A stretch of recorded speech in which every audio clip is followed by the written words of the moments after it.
સમગ્ર રાજ્યમાં જન્માષ્ટમીના પર્વની ઉજવણી થઈ રહી છે। ત્યારે યાત્રાધામ અરવલ્લી જિલ્લાના શામળાજી ખાતે જન્માષ્ટમીના પર્વની હર્ષોલ્લાસ સાથે ઉજવણી થઈ।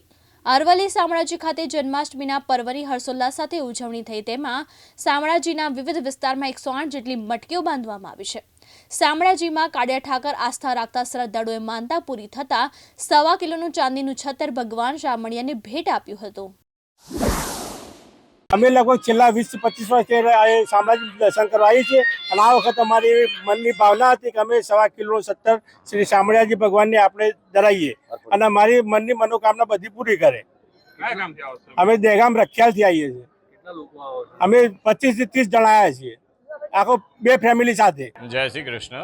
આજે શ્રાવણ વદ આઠમ એટલે કે જન્માષ્ટમી, ભગવાન કૃષ્ણ જન્મ મહોત્સવ શામળાજી વિષ્ણુ મંદિર ખાતે ભગવાનને સુંદર મજાના સોનેરી જરીના બાઘા વસ્ત્ર ધારણ કરાવી સોનાના સંપૂર્ણ દાગીના દ્વારા ભગવાનને અલંકૃત કર્યા છે। આજરોજ અત્યાર સુધીમાં ભગવાનની શણગાર આરતી પર્યંતની સેવા પૂર્ણ થયેલ છે।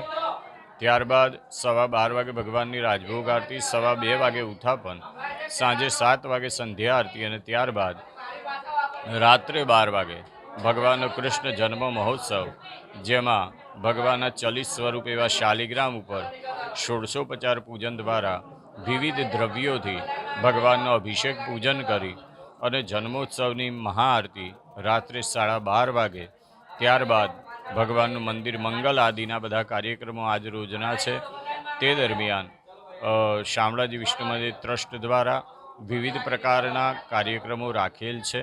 આજરોજ લાખો ભક્તો ભગવાનના દર્શન કરી ધન્યતાનો અનુભવ કરે છે। આજે કૃષ્ણ જન્મ મહોત્સવ વિશેષ કરી શામળાજી મંદિર ખાતે ખૂબ જ ભક્તોમાં એક પ્રકારનો રોષ અને આનંદની અનુભૂતિ છે કે ભગવાન કૃષ્ણચંદ્ર પરમાત્મા પૃથ્વી પર અવતરણ લેવાના છે। એવા સુંદર પાવન અને પવિત્ર દિવસે આજે શામળાજી મંદિર ખાતે ભગવાન લોકોને દર્શન આપી લોકોને ધન્ય બનાવી રહ્યા છે। આ શામળાજી વિષ્ણુ મંદિર છે, હજારો વર્ષથી છે, સતયુગથી આ જગ્યા છે અને રાજા હરિશ્ચંદ્ર વખતથી છે એવું આખું એને પુરાણોમાં બધી એની વાત છે। અને ગુજરાતના કૃષ્ણના 3 મોટા મંદિરો શ્રી દ્વારકાધીશ, શ્રી ડાકોર અને આ શ્રી શામળાજી, એ 3 પૈકી એક શામળાજી છે। દર વર્ષે જન્માષ્ટમીનો ઉત્સવ સરસ રીતે ઉજવવામાં આવે છે। લોકોમાં ભક્તિભાવ વધે, દેશભાવ વધે, એકબીજાને અનુકૂળ થાય અને દેશની સુખાકારી, દુનિયાની સુખાકારી થાય એવી પ્રાર્થના બધા ભક્તો કરતા હોય છે।